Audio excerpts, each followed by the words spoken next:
नमस्कार, lead India publishers association में आपका बहुत बहुत स्वागत है। मैं हूं डॉक्टर तरुणा एस गौर। पुलिस के द्वारा पत्रकारों के साथ अभद्र व्यवहार करना एक बड़ी आम सी बात है, लेकिन प्रेस कॉन्फ्रेंस में पत्रकार को गेट आउट कहना कितना गंभीर हो सकता है। ये मामला बरेली का है, लेकिन फिलहाल ये इलाहाबाद हाई कोर्ट पहुंच चुका है। हो सकता है आगे चलकर ये मामला पत्रकारों की स्वतंत्रता और सम्मान के मामले में मील का पत्थर साबित हो। एक प्रेस कॉन्फ्रेंस लोकतंत्र में संवाद का सबसे महत्वपूर्ण माध्यम मानी जाती है। यहाँ पर सरकार, प्रशासन और पुलिस जनता तक अपनी बात मीडिया के माध्यम से पहुँचाती है, जबकि पत्रकार जनता की ओर से सवाल पूछते हैं। इसीलिए प्रेस कॉन्फ्रेंस केवल सूचना देने का मंच नहीं है, बल्कि लोकतांत्रिक जवाबदेही का भी माध्यम है।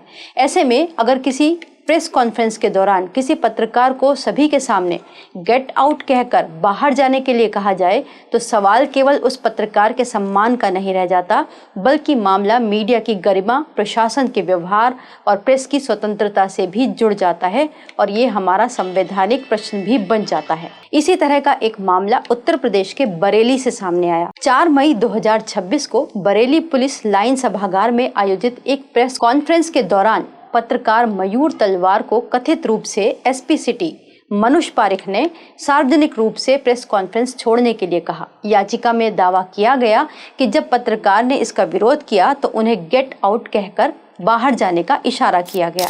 याचिकाकर्ता मतलब पत्रकार ने कहा कि ये घटना अनेकों पत्रकारों की उपस्थिति में हुई, जिससे उनकी पेशेवर गरिमा और सम्मान को ठेस पहुंची।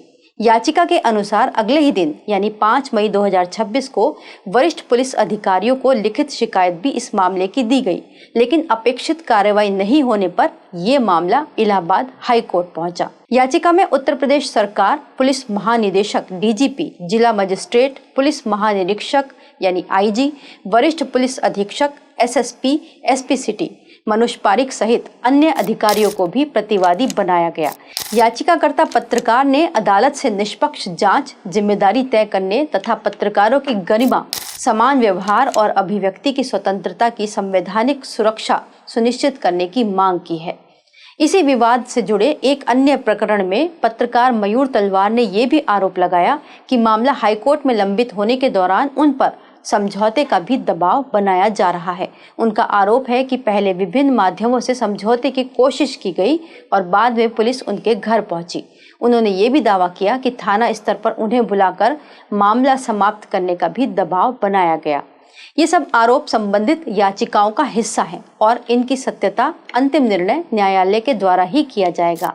अवमानना के इस याचिका में हाईकोर्ट का रुख काफी सख्त है। इसी क्रम में दायर अवमानना आवेदन में इलाहाबाद हाईकोर्ट ने एसपी सिटी मनुष पारिख से 3 सप्ताह के भीतर तथ्यों पर आधारित शपथ पत्र दाखिल करने का निर्देश दिया।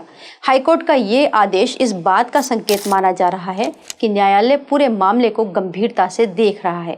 हालांकि मामले का अंतिम निर्णय अभी होना बाकी है, लेकिन ये विवाद केवल एक व्यक्ति या एक पत्रकार या एक डिस्ट्रिक्ट तक सीमित नहीं है। यदि किसी पत्रकार को केवल सवाल पूछने या अपनी उपस्थिति दर्ज कराने के कारण सार्वजनिक रूप से अपमानित किया जाता है, तो इसका प्रभाव पूरे मीडिया समुदाय पर पड़ता है।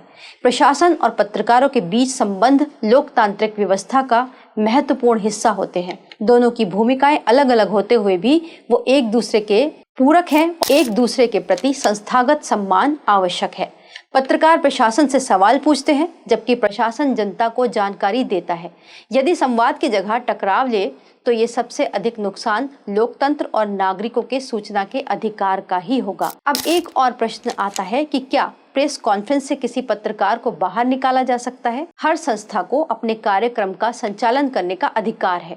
यदि कोई व्यक्ति कार्यक्रम में व्यवधान उत्पन्न कर रहा है, सुरक्षा संबंधी खतरा है, तो आयोजक आवश्यक कार्यवाही कर सकते हैं। लेकिन यदि किसी पत्रकार को सार्वजनिक रूप से अपमानित करने के लिए अपशब्द कहे गए हो या असहज प्रश्न पूछने के कारण उसे बाहर जाने के लिए कहा जाए, तो ये न्यायिक जांच और तथ्यों का विषय बन सकता है। यही कारण है कि इस पूरे विवाद की जांच अब अदालत की निगरानी में होने की मांग की गई है। इस मामले में संविधान क्या कहता है? भारत का संविधान का जो आर्टिकल 19(1)(a) है उसके मुताबिक अभिव्यक्ति की स्वतंत्रता की हर नागरिक को गारंटी है और इसी तरह पत्रकार को भी ये गारंटी मिली हुई है कि वो अपनी बात को कह सके। तो जब पत्रकार प्रश्न पूछते हैं, सूचना मांगते हैं, तो वो अपने संवैधानिक अधिकार का उपयोग कर रहे होते हैं और ऐसे में जनता का भी अधिकार यहाँ पर आ जाता है, वो है सूचना पाने का अधिकार। तो इस तरीके से एक पत्रकार को प्रेस कॉन्फ्रेंस से गेट आउट कहना कहीं से भी संवैधानिक नहीं है।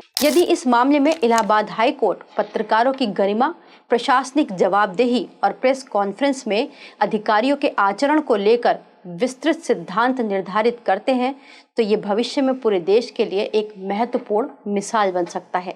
संभव है कि अदालत ये भी स्पष्ट करे कि सरकारी प्रेस कॉन्फ्रेंस में पत्रकारों के साथ व्यवहार के न्यूनतम मानक क्या होने चाहिए और सार्वजनिक अधिकारियों के लिए क्या जिम्मेदारियां होनी चाहिए।